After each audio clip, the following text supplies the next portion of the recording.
देश में मिल्कीपुर उपचुनाव को लेकर भारतीय जनता पार्टी की सक्रियता सब देख रहे हैं। समाजवादी पार्टी भी पूरी ताकत झोंक चुकी है और सभी अपने दल की जीत के दावे कर रहे हैं। आमना सामना सीधा है सपा का भारतीय जनता पार्टी से मिल्कीपुर उपचुनाव में। इस बीच सीएम योगी आदित्यनाथ भी समाजवादी पार्टी को जमकर निशाने पर लेते नजर आए, लेकिन हाल ही में एक वार्तालाप हुआ और महाकुंभ एक्सक्लूसिव इंटरव्यू में सीएम योगी ने ये जो है एक बड़े चैनल को इंटरव्यू में जो कहा है उसकी चर्चा हुई।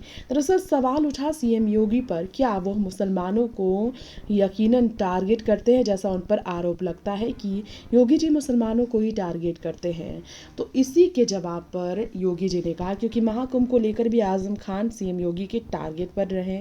इसके अलावा बर्क फैमिली और बकरी चोर के केस दर्ज जो होते हैं, बिजली की चोरी के केस दर्ज होते हैं, इसे लेकर सीएम योगी ने जो जवाब दिया वो काफ़ी चर्चाओं का विषय बना। सीएम योगी ने कहा, देखिए हम किसी को टारगेट नहीं करते, उसकी आवश्यकता भी नहीं है, लेकिन जो लोग समाज के सौहार्द को बिगाड़ना अपना जन्मसिद्ध अधिकार समझते हैं, अराजकता फैलाने को अपना अधिकार मानते हैं, उनको कानून के दायरे में लाना इस सरकार का नैतिक दायित्व भी है। सरकार अपने कर्तव्य का पालन कर रही है, यानी कि किसी एक समाज को टारगेट नहीं कर रहे हैं योगी ने साफ कहा, बिल्कुल भी किसी को टारगेट नहीं बनाया जा रहा, ये सरासर गलत इल्ज़ाम मुझ पर लगाया जा रहा है। योगी जी ने कहा, यूपी और दिल्ली में दोनों राज्यों में यही अंतर है।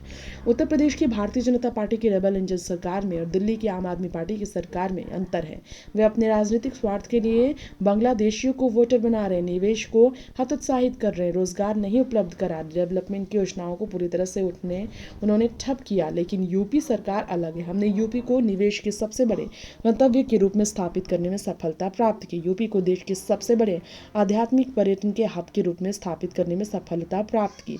देश के अंदर सबसे अधिक रोजगार देकर के यूपी के युवाओं के हाथों को काम देने में सफलता प्राप्त कराई। किसी समाज को टारगेट नहीं किया। देश के अंदर इंफ्रास्ट्रक्चर का एक मॉडल यूपी के अंदर हम लोगों ने खड़ा करने में सफलता हासिल की है। नेक्स्ट 9 पॉलिटिकल बाइट्स की रिपोर्ट।